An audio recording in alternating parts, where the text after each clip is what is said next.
We're leaving the remote mountain town of Phumi Pramaoy and heading toward the Cambodian coast. The journey takes us along winding roads that follow the Tatai River until a truck blocking the road creates a delay that could cost us our boat transfer. And if we miss the boat, we miss the chance to reach the luxury retreat waiting for us in Koh Kong.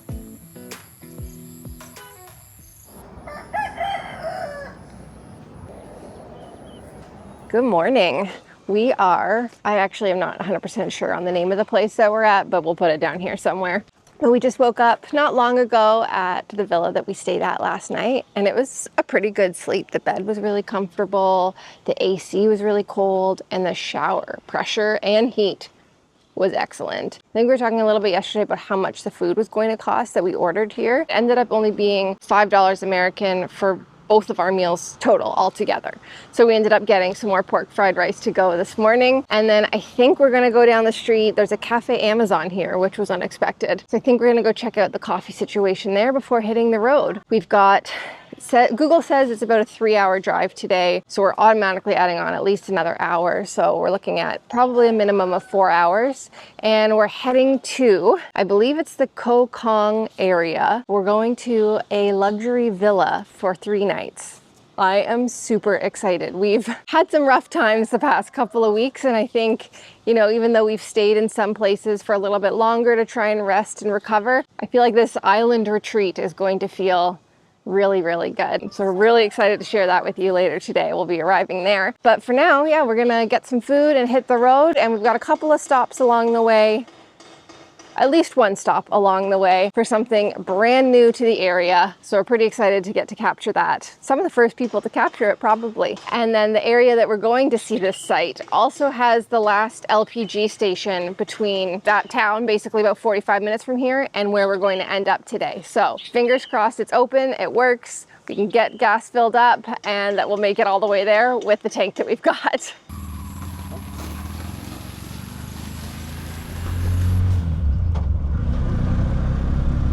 And we're off. We got the food. Dave was able to buy some ice off of them. And now we're just gonna go up to the Cafe Amazon, probably eat some of our rice in the parking lot there. So I don't know how well Dave's gonna be able to eat while he's driving.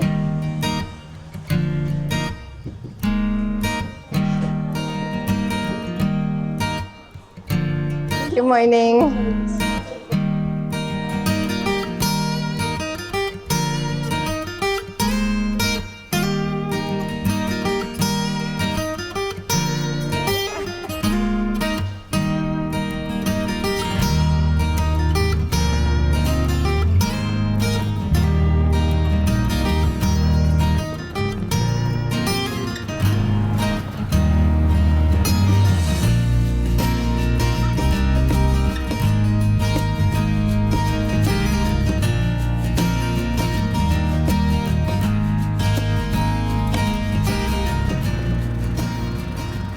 We've been on the road for about an hour now, and I think we're getting very, very close to the brand new bridge that was just finished like 2 weeks ago, and it's supposed to be now the tallest bridge in Cambodia. There should also be a gas station beforehand so we can stop and fill up the LPG. Then we're gonna check out the bridge.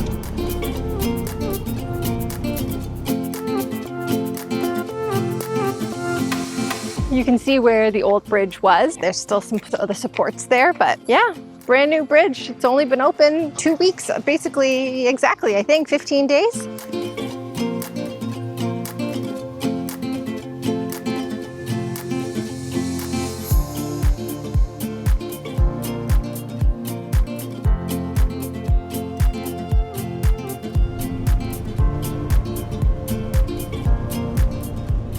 Talking about needing to find LPG, always looking for LPG. The reason for that is, in Vietnam, for example, when we were driving a really remote section, we could buy gasoline, put it in a water bottle and bring it with us. And if we got low on gas, we just pour it into our tank. LPG is kind of like a propane tank in this vehicle. We can't carry extra LPG. We need to actually find a station that can fill us up. We're coming into a very remote section. This is our only chance, and we can't bring any extra fuel with us.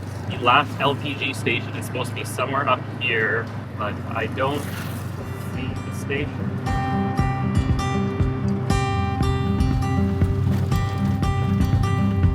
Yay, LPG!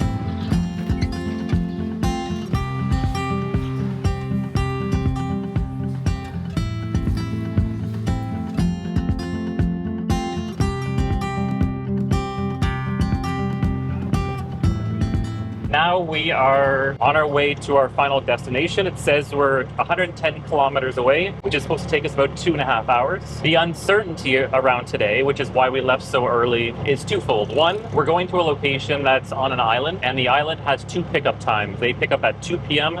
and 5 p.m. It's 30 USD if you miss those 2 pickup times. So we're hoping to get the 2 o'clock one. Second off, when I was checking Google Maps to see what the roads are like, the last time Google Maps had ever driven the roads was 2 years ago, and all the roads are dirt. 2 hours of dirt roads in the rainy season just sounds like a recipe for us getting stuck. And it's also supposed to be incredibly secluded, so we're not going to have any cell service as well. Let's just hope that over the last 2 years, they've just improved the roads. We're going to find out in about 4 kilometers that's supposed to be a dirt road.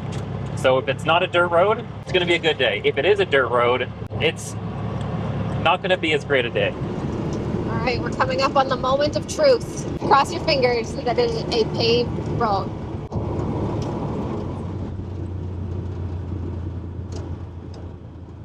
Okay. Okay. It looks newer than that one. It does. Looks like a nice new road.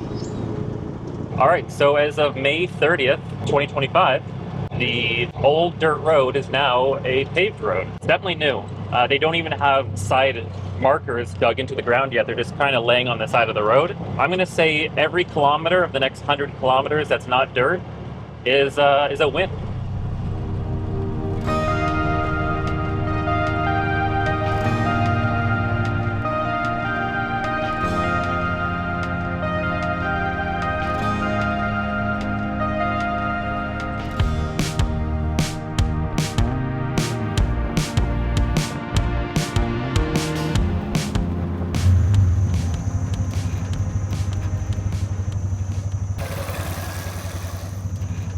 It's a good thing that we're just plowing through a good road. We left this early just on the off chance that a truck jackknifes. Lo and behold, come around the corner and they've closed down the road to pull them out.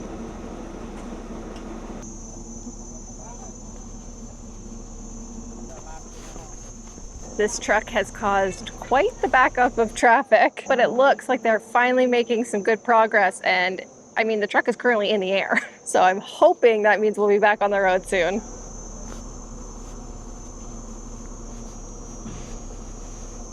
We are on the road again.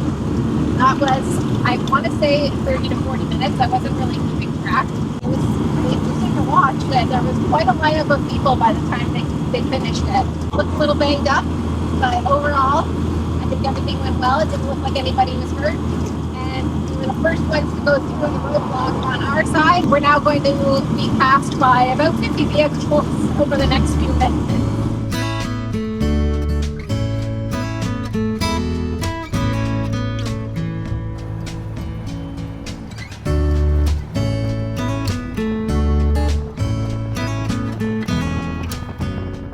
It looks like it should be another 50 to 60 minutes until we arrive at our final destination. The last couple hours of driving through the mountains has been really, really nice, especially when we were up higher. The air was a lot cooler, a cool 25 degrees Celsius. It's just afternoon now. It's 28 degrees according to my watch before the humidity, so it is probably quite a bit warmer than that.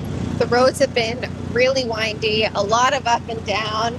And this Tuk Tuk has just been a champ. And I mean, so has Dave. He has been navigating this expertly. It's been really, really good. I'm feeling more and more uncertain as time goes on about the bridge that we thought was the brand new bridge that everyone was excited about. Being able to connect one place to another is very exciting in itself. But they were also just referring to it as the tallest bridge in Cambodia and this really exciting thing. And to be honest, the bridge that we took drone footage of was not the most impressive thing that I'd seen. And then we passed another bridge that also looked new and was really tall over a river and was quite impressive. But we didn't have time to stop because we had already been held up for so long. So we basically have the footage that we have, and I'm hoping it was the right bridge, but probably not.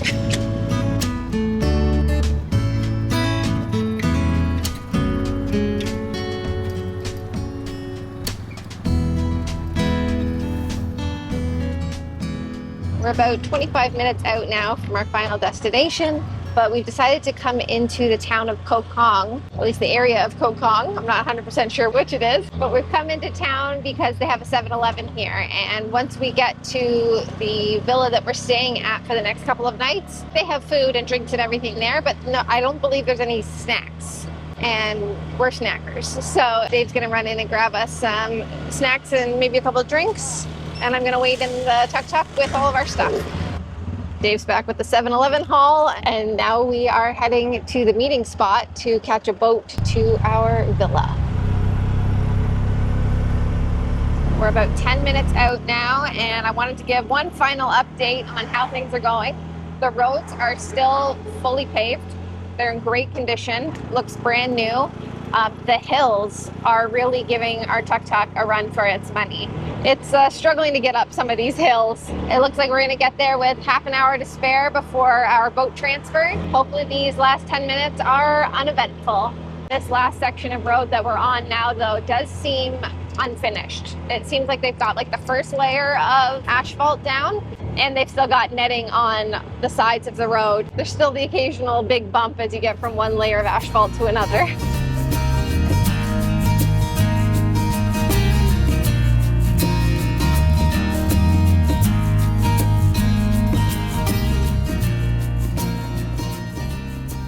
As always, I've spoken too soon. Bye, Dave. Oh my gosh, I am glad I got out. I didn't expect him to just full send it down this hill. Oh man, it looks like all the rain that's come through recently must have created all these trenches, and we weren't sure if the tuk-tuk was going to make it down, so I got out. Was that fun for you? Dave says that it was painful. It looked like a full send is what I referred to it as. That's 100% what I did. I didn't touch the brakes at all and then just went. And I was gonna go through here, but I thought instead of you walking through the mud, you can pop on in and we can see if I can make it through without getting stuck.